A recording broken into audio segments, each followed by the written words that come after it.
First up is Clara. Come on up, Clara. Thank you guys. You did a great job.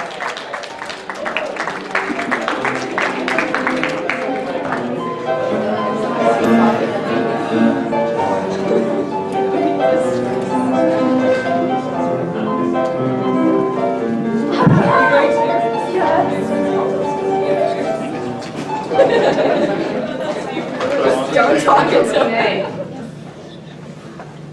I was an accident. My birth was not an on-purpose thing, and I know this because I'm the second child. I have an older brother, and no two parents look down at the child that they already have and think to themselves, you know what would really add to this emotional and financial burden? Another one. So I know I was an accident, but it's been rather character building for me. I think it's given me something to prove, you know, being an accident. Like, look, Mom and Dad, I'm doing stand-up comedy. Aren't you proud of me? They are not. But I think it's been really character building for me. I would go so far as to say that even if I were to adopt a child, I still want them to think that it was by accident. You know, like, you were in my cart and I forgot, click checkout, there was free shipping, and you showed up and there you were.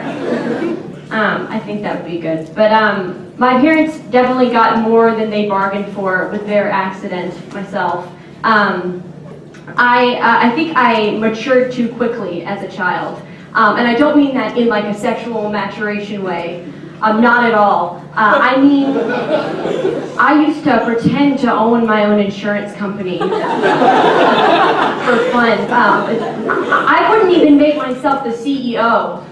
I like to just be like the desk jockey. I got a thrill out of filling out paperwork and filing claims. You know, we're just like hanging out by the water cooler complaining about the big guy upstairs, but my house is on one floor. So, the game mostly consisted of me forcing my brother to take out various life insurance policies, and then later accusing him of insurance fraud, which would lead to a lengthy arbitration process. Mother would get involved as the mediator, dinner would be pushed back an hour, everyone had to go to bed a little bit early. You know how that goes, the legal system, how it can be. But I learned a lot from these games. I mean, after starting my own insurance company at such a young age, it's clear I've had a gift. I'm glad not a lot of people laughed at that, actually. That's a good confidence boost. Lately, I've been thinking how best I can share my gift with the world, and so I thought about becoming a teacher. One weakness that I foresee for myself as a teacher is that children see me a little bit too much as an equal. I think ideally when kids look at teachers, they should see who they want to be, but when they look at me, they see who they are, and that is deeply saddening.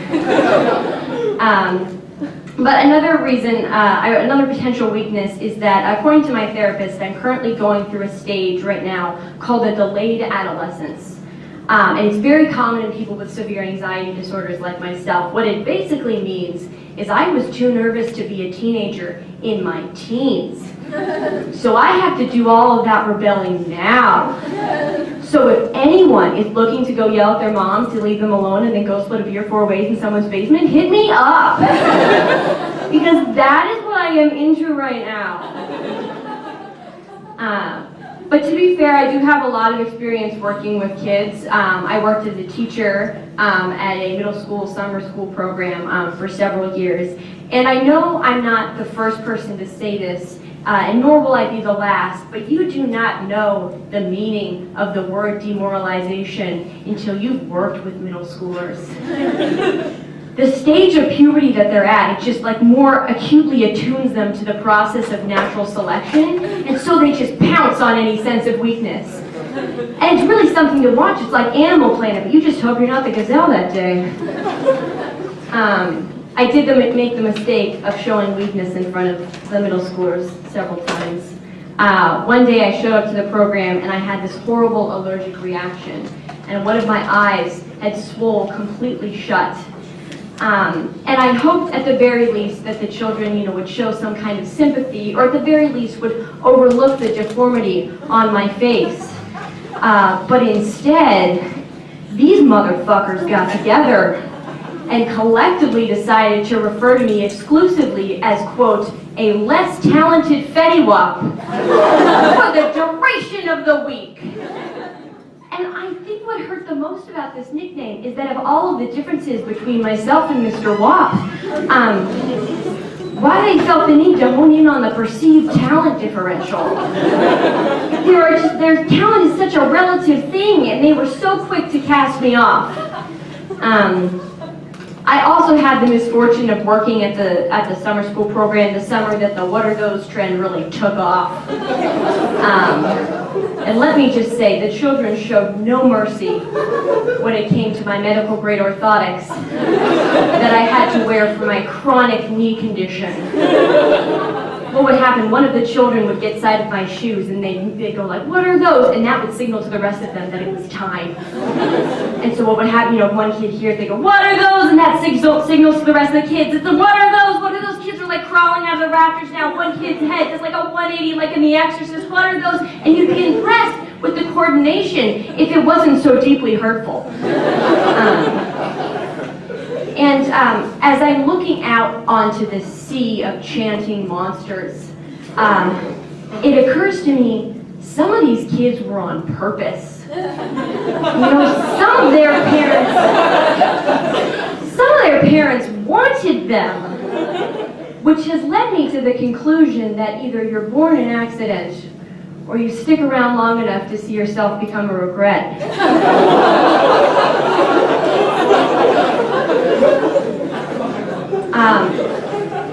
But I don't want to misrepresent myself. I love working with kids. I really like working with kids because they don't make me nervous to interact with them. And everyone makes me nervous. All the time. Always. And I don't have that same reaction with kids. I have very severe social anxiety. I talk about it all the time. Some people say too much. It has been suggested to me that maybe if I find some other topic of conversation that would help ease some of the social anxiety, but hindsight's 2020, so we'll come back to that. But I am just a genuinely uncomfortable person. I dedicate a lot of my life apologizing to people. Some people like to end their sentences with a period, but I prefer to end mine with "I'm so sorry." And I mean it, I really do. I mean, I feel like a better nickname for me would be like, "Clara, I'm so sorry, Becker." So if you guys could get that going, I'm trying to shake another nickname, so. Yeah, so I am uncomfortable, but the one case that I will make for myself is that I've been in therapy for a very long time. And now, thank you. I'm loving the Mental Health Alliance in this room tonight. I've been in therapy for a long time, and therapy doesn't help you so much fix the social anxiety, but it does help you explain to yourself why you are the way that you are. It gives you kind of a time of death on your personality. And with this knowledge of what has gone wrong with me, I realized I've developed something akin to an origin story, and it's the closest thing I'm ever gonna get to being the world's most upsetting superhero. Clara Becker was just like any other kid until one day she endured a traumatic event and now she can no longer function like her fellow youths. I'd go see that movie. Wouldn't you, just to find out what the traumatic event was? Spoiler alert, it's genetics.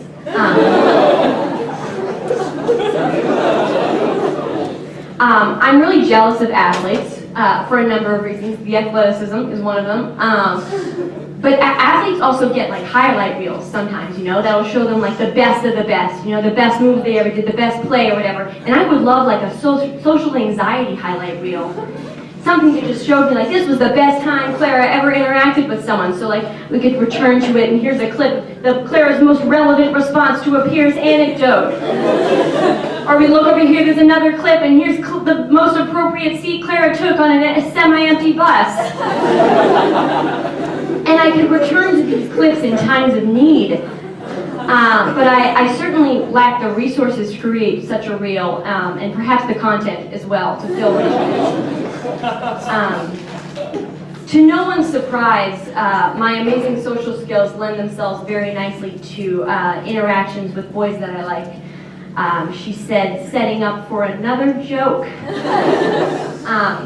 I was on a date with a guy last summer. Maybe it wasn't a date, but you have no way of fact-checking that, so it was a date. And we were driving around in his car, and he's like, hey, I don't really have any place in mind. Is it cool if we just drive around? And I'm like, sure, that's cool. It's like that Chuck Berry song, No Particular Place to Go. Now, I could have left that interaction, big Chuck Berry fan out here tonight, not here, thank you. I could have left that interaction there, just kind of sign it off as check, another successful social interaction for Clara Becker, called it a day. But instead I waited a second. And I said, speaking of Chuck Berry, which of course implies that we as a group had already been discussing Chuck Berry, which we had not been. I said, speaking of Chuck Berry, he was really into watching girls pee. And I left it there instead. That's where I decided to drop camp balls in your court, buddy. What's up next?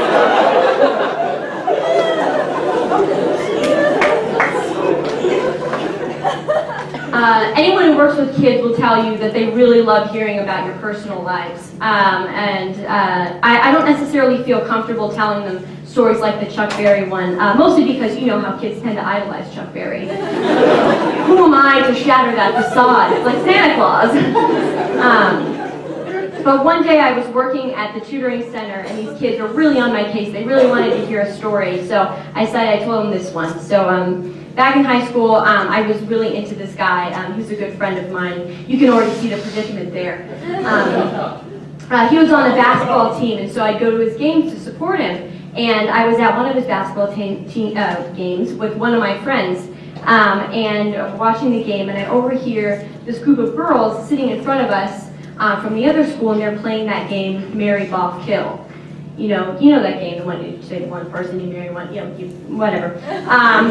They're playing it with the members of my school's basketball team, and I'm listening to their conversation, and I hear one of the girls get to the guy that I like, and she goes, number 16 is cute, but he's kind of skinny.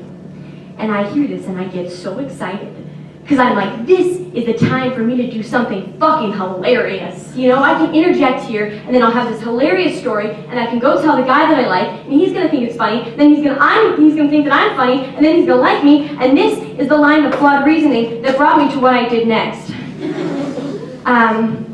So I lean over, I tap on this girl's shoulder who I don't know, and I get real concerned on my face, and I look at her, I go, oh, you haven't heard?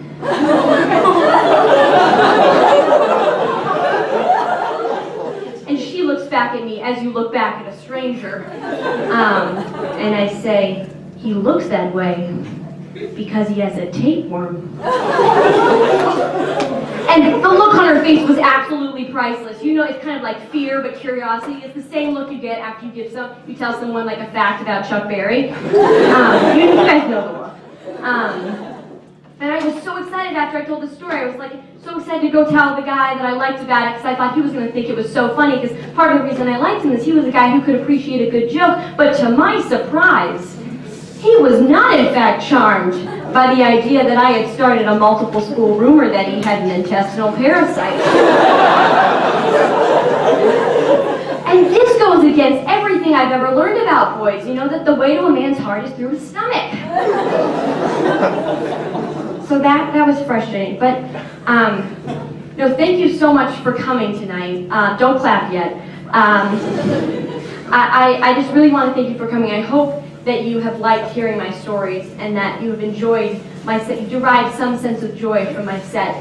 But if you haven't, I'd just like to say, I'm so sorry. Thank you.